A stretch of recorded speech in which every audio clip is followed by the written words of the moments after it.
I'm going to show you how to make little pumpkins out of conkers.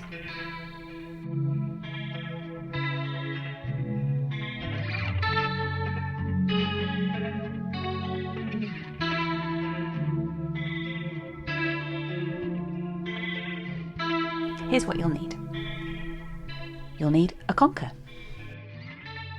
a craft knife to do the carving of the face and to scalp it, something to gouge out all that lovely chestnut flesh.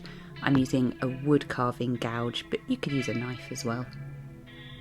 Something to make a hole with, and a used tea bag and some glue.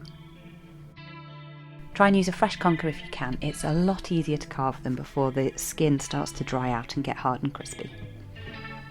I'm using a little craft knife and cutting a hatch in the bottom of what's going to be my pumpkin. This will let it sit straight, and also it'll give me a gap to get all the juicy insides of the horse chestnut out. This lighter part of the conker is where it attaches itself to the side of the seed casing. You don't have to use this bit to cut out the little hatch. I find it useful because it's already a marked line there for me to follow. Once you've scored all the way around, you should be able to peel away the flesh, and inside the conker should look like a little brain.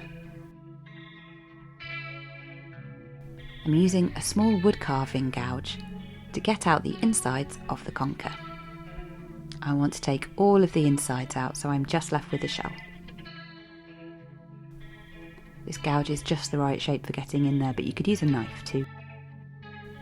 Once you're left with quite a thin layer of conker, then it's nice to get in there with a pair of tweezers, and it's so satisfying when you can pull a big chunk out all in one go. Oh, so satisfying.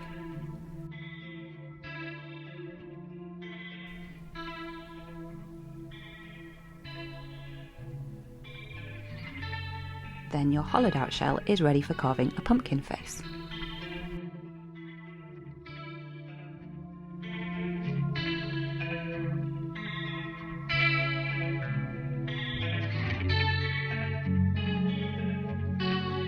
I'm going to carve the classic pumpkin face into this conker.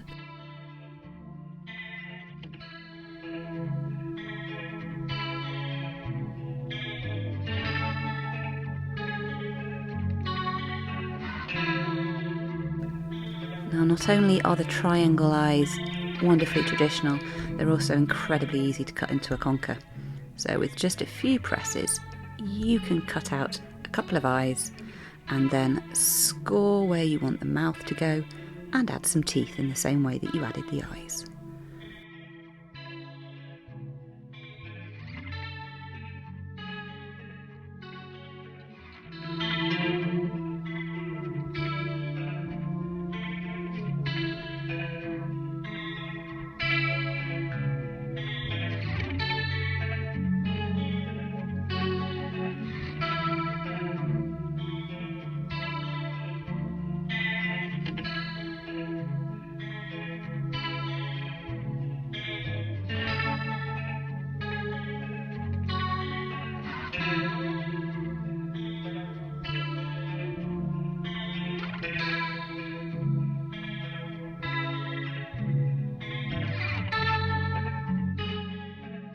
Once you've carved in the face, take the craft knife and just score very lightly down to make the grooves that you find on a pumpkin.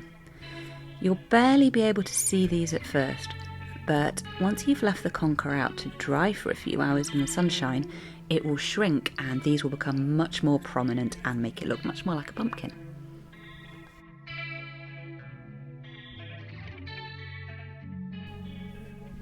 And this is an auger gimlet, which is a type of hand drill. Sounds a bit like the name of a dwarf, but actually it's just the name of a tool. Now, to make the conker stalk, I'm using an old tea bag. This is a Yorkshire tea bag, which I believe is the finest tea bag around for making tea.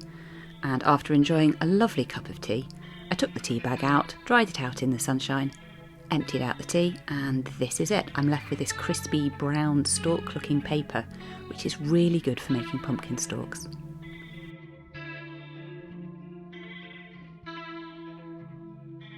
Then scrunch it around and twist it a bit until you've got a slightly pointy end that you can poke through the little hole in your conker.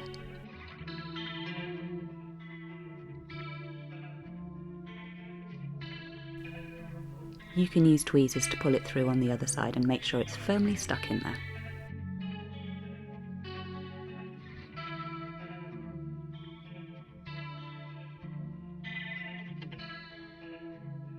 Then trim the stalk.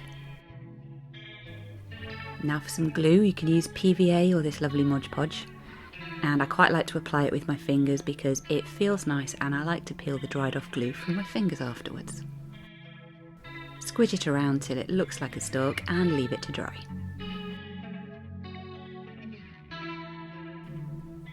And that's your finished pumpkin.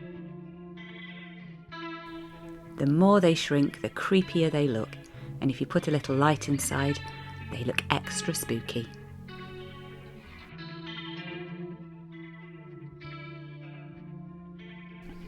I hope this keeps you busy all autumn making tiny little conker pumpkins.